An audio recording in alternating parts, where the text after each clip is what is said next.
Good evening, everyone, and welcome to Chapter 16 of The Secret Adversary by Agatha Christie, Further Adventures of Tommy. From a darkness punctuated with throbbing stabs of fire, Tommy dragged his senses slowly back to life. When he at last opened his eyes, he was conscious of nothing but an excruciating pain through his temples. He was vaguely aware of unfamiliar surroundings. Where was he? What had happened? He blinked feebly. This was not his bedroom at the Ritz. And what the devil was the matter with his head? Damn, said Tommy and tried to sit up. He had remembered. He was in that sinister house in Soho. He uttered a groan and fell back. Through his almost closed lids, he reconnoitered carefully. He is coming too, remarked a voice very near Tommy's ear. He recognized it at once for that of the bearded and efficient German, and lay artistically inert. He felt that it would be a pity to come round too soon, and until the pain in his head became a little less acute, he felt quite incapable of collecting his wits. Painfully, he tried to puzzle out what had happened. Obviously, somebody must have crept up behind him as he listened and struck him down with a blow on the head.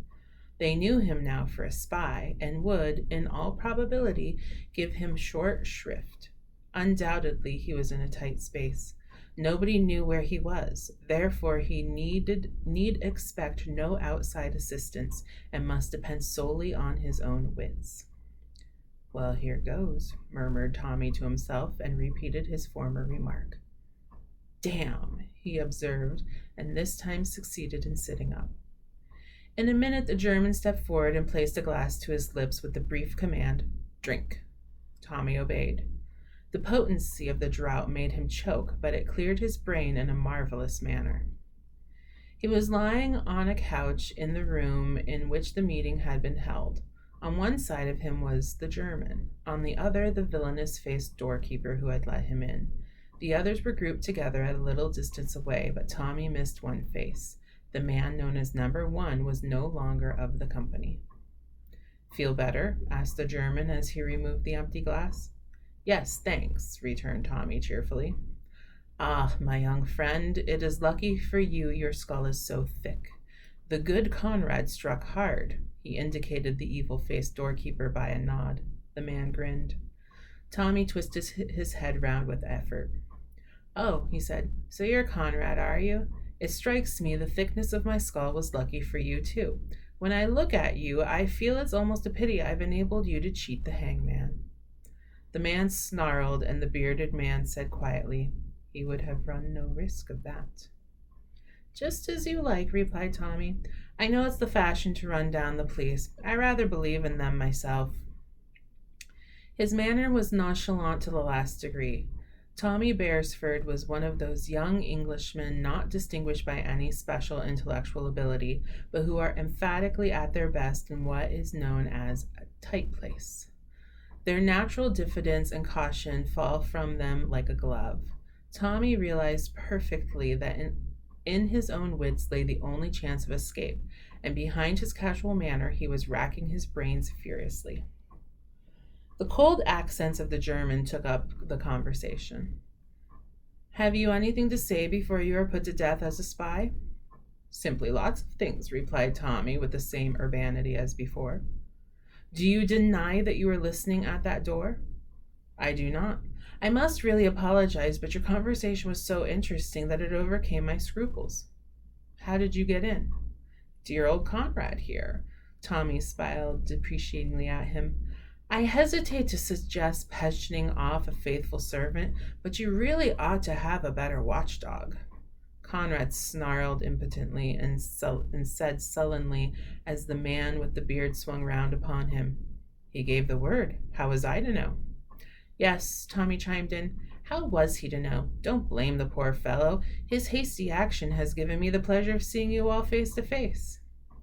He fancied that his words caused some discomposure among the group, but the watchful German stilled it with a wave of his hand. Dead men tell no tales, he said evenly. Ah, said Tommy, but I'm not dead yet. You soon will be, my young friend, said the German. An assenting murmur came from the others. Tommy's heart beat faster, but his casual pleasantness did not waver. I think not, he said firmly.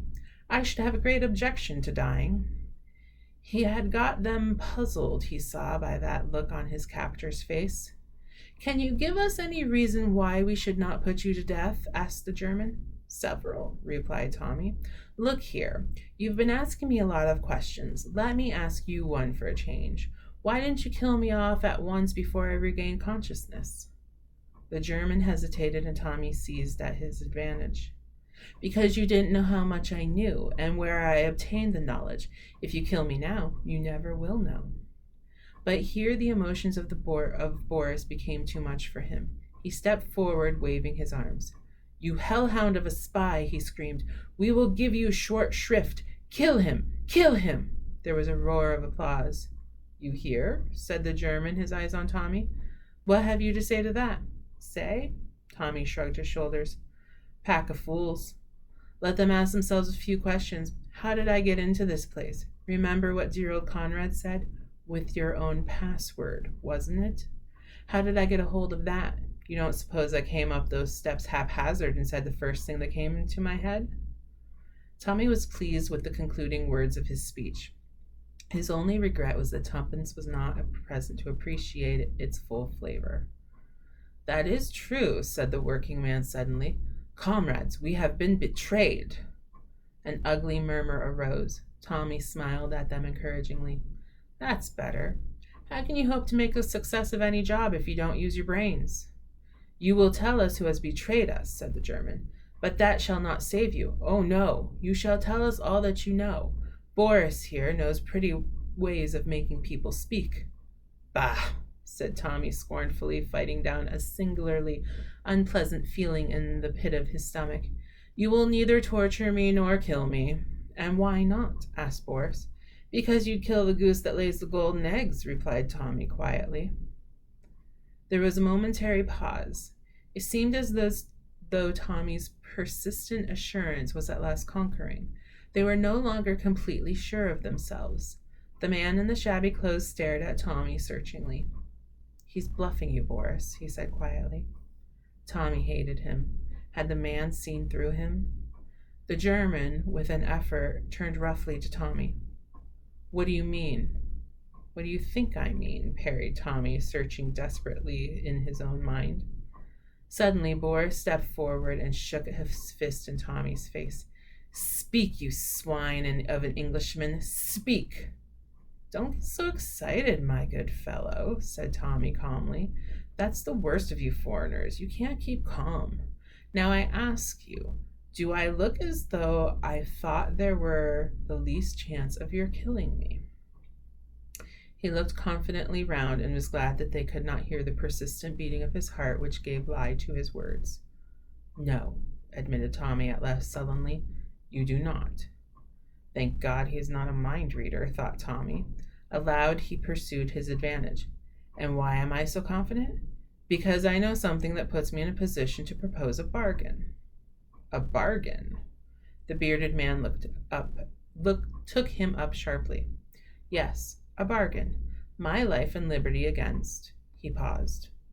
Against what? The group pressed forward. You could have heard a pin drop. Slowly Tommy spoke. The papers that Danvers brought over from America in the Lusitania. The effect of his words was electrical.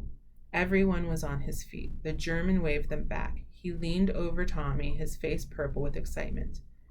Himmel? You have got them, then? With magnificent calm, Tommy shook his head. You know where they are? Persisted the German. Again, Tommy shook his head. Not in the least.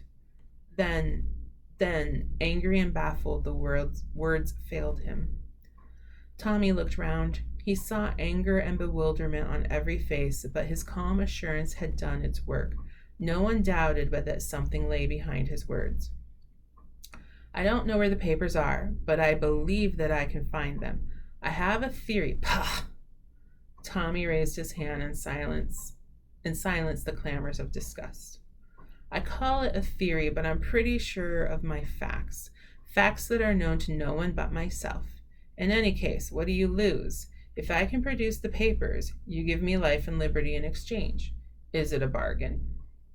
"And if we refuse?" said the German quietly. Tommy lay back on the couch. "The 29th," he said thoughtfully, "is less than a fortnight ahead." For a moment the German hesitated. Then he made a sign to Conrad. "Take him to the other room." For 5 minutes Tommy sat on the bed in the dingy room next door. His heart was beating violently. He had risked all on his throw. How would they decide? And while this agonized questioning went on within him, he talked flippantly to Conrad, enraging the cross-grained doorkeeper to the point of homicidal mania. At last the door opened, and the German called imperiously to Conrad to return. "Let's hope the judge hasn't put his black cap on," remarked Tommy frivolously. "That's right, Conrad. March me in. The prisoner is at the bar, gentlemen." The German was seated once more behind the table. He motioned to Tommy to sit down opposite him. "We accept," he said harshly, "on terms. The papers must be delivered to us before you go free." "Idiot," said Tommy amiably. "How do you think I can look for them if you keep me tied by a leg here?" "What do you expect, then?" "I must have liberty to go about the business in my own way." The German laughed. "Do you think we are little children to let you walk out of here leaving us a pretty story full of promises?" "No," said Tommy thoughtfully. "Though indefinitely simpler for me, I did not really think you would agree to that plan. Very well, we must arrange a compromise. How would it be if you attached little Conrad here to my person? He's a faithful fellow and very ready with the fist." "We prefer," said the German coldly, "that you should remain here. One of our members will carry out your instructions minutely. If the operations are complicated, he will return to you with a report and you can instruct him further." "You're tying my hands," complained Tommy. "It's a very delicate affair, and the other fellow will muff up as likely as not, and then where shall I be? I don't believe one of you has an ounce of tact." The German rapped the table. "Those are our terms. Otherwise, death." Tommy leaned back wearily. "I like your style, curt but attractive. So be it, then. But one thing is essential. I must see the girl." "What girl?" "Jane Finn, of course." The other looked at him curiously for some minutes, and then he said slowly, as though choosing his words with care, "Do you not know that she can tell you nothing?" Tommy's heart beat a little faster. Would he succeed in coming face to face with the girl he was seeking? "I shall not ask her to tell me anything," he said quietly. "Not in so many words, that is." "Then why see her?" Tommy paused. "To watch her face when I ask her one question," he replied at last. Again there was a look in the German's eyes that Tommy did not quite understand. "She will not be able to answer your question." "That does not matter. I shall have seen her face when I ask it." "And you think that will tell you anything?" He gave a short, disagreeable laugh. More than ever, Tommy felt that there was a factor somewhere that he did not understand. The German looked at him searchingly. "I wonder whether, after all, you know as much as we think," he said softly. Tommy felt his ascendancy less sure than a moment before. His hold had slipped a little, but he was puzzled. What had he said wrong? He spoke out on the impulse of the moment. "There may be things that you know which I do not. I have not pretended to be aware of all the details of your show, but equally I've got something up my sleeve that you don't know about. And that's where I mean to score. Danvers was a damned clever fellow." He broke off as if he had said too much. But the German's face had lightened a little. "Danvers," he murmured. "I see." He paused a minute, then waved to Conrad. "Take him away. Upstairs. You know." "Wait a minute," said Tommy. "What about the girl?" "That may perhaps be arranged." "It must be." "We will see about it. Only one person can decide that." "Who?" asked Tommy, but he knew the answer. "Mr. Brown. Shall I see him?" "Perhaps." "Come," said Conrad harshly. Tommy rose obediently. Outside the door, his gaoler motioned to him to mount the stairs. He himself followed close behind. On the floor above, Conrad opened a door and Tommy passed into a small room. Conrad lit a hissing gas burner and went out. Tommy heard the sound of a key being turned in the lock. He set to work to examine his prison. It was a smaller room than the one downstairs, and there was something peculiarly airless about the atmosphere of it. Then he realized that there was no window. He walked round it. The walls were filthy, dirty as everywhere else. 4 pictures hung crookedly on the wall, representing scenes from Faust. Marguerite with her box of jewels, the church scene, Cybele and his flowers, and Faust and Mephistopheles. The latter brought Tommy's mind back to Mr. Brown again. In this sealed and closed chamber, with its close-fitting heavy door, he felt cut off from the world, and the sinister power of the arch-criminal seemed more real. Shout as he would, no one could ever hear him. The place was a living tomb. With an effort, Tommy pulled himself together. He sank on the bed and gave himself up to reflection. His head ached badly. Also, he was hungry.